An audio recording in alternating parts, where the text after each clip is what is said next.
Magandang araw Pilipinas, narito po ang latest Weather Today forecast. Meron tayong minomonitor na low pressure area dito sa labas ng ating Philippine Area of Responsibility. Ito yung huling namataan sa 740 km south-southwest ng Pag-asa Island, Kalayaan, Palawan. Hindi naman po natin ito nakikita na magigiisang ganap na bagyo at hindi rin papasok ng ating PAR. Palayo na rin naman po ito ng ating kalupaan.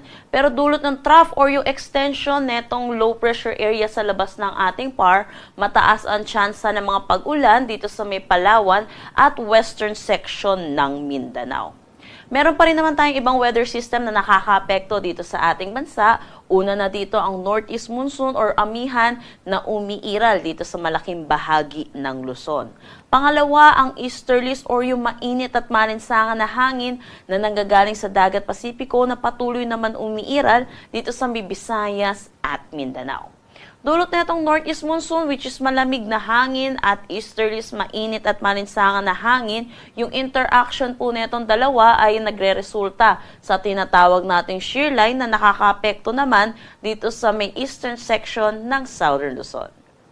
Para sa magiging panahon natin ngayong araw dito sa Luzon, dulot na itong shear line, mataas ang tsansa ng mga kalat-kalat na pag-ulan dito sa may Bicol region, Marinduque, pati na rin dito sa Oriental Mindoro. Dulot naman ng northeast monsoon, makakaranas ng maulap na papawiri na may mga mahihinang pag-ulan dito sa Cagayan Valley, Cordillera Administrative Region, pati na rin dito sa may Aurora. Sa Metro Manila naman at nalalabing bahagi ng Luzon, maaliwalas na panahon ang ating aasahan, bahagya hanggang sa maulap na papawirin na may mga isolated light rains. Para sa ating temperatura dito sa Metro Manila, asahan natin ang 23 to 30 degrees Celsius, Lawag 23 to 30 degrees Celsius, Tuguegarao 20 to 28 degrees Celsius.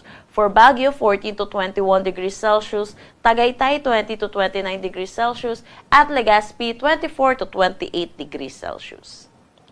Para naman dito sa may Northern Samar, makakaranas din sila ng maulap na papawiri na may mga kalat-kalat na pag-ulan, dulot naman ito ng shear line. At para naman sa nalalabing bahagi ng Visayas, maulan din ang kanilang panahon, dulot naman ito ng easterlies. Pero ang pinakamaulan po nating areas dito sa Visayas ay itong eastern section po ng Visayas, pati na rin dito sa may Mindanao. Maaliwalas na panahon po yung malaking bahagi ng Mindanao, pero mataas ang tsansa ng mga localized thunderstorm, lalo na dito sa eastern section ng Visayas at Mindanao.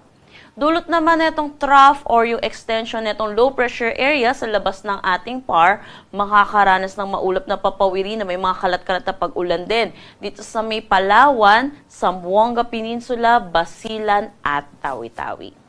Gaya nga po ng sinabi ko kanina, sa Mindanao, sa nalalabing bahagi po nito, makakaranas naman sila ng maaliwalas na panahon, pero asahan din po natin yung init at alinsangan lalo na sa tanghali hanggang hapon na may mataas na tsansa ng localized thunderstorm pagdating sa hapon at sa gabi.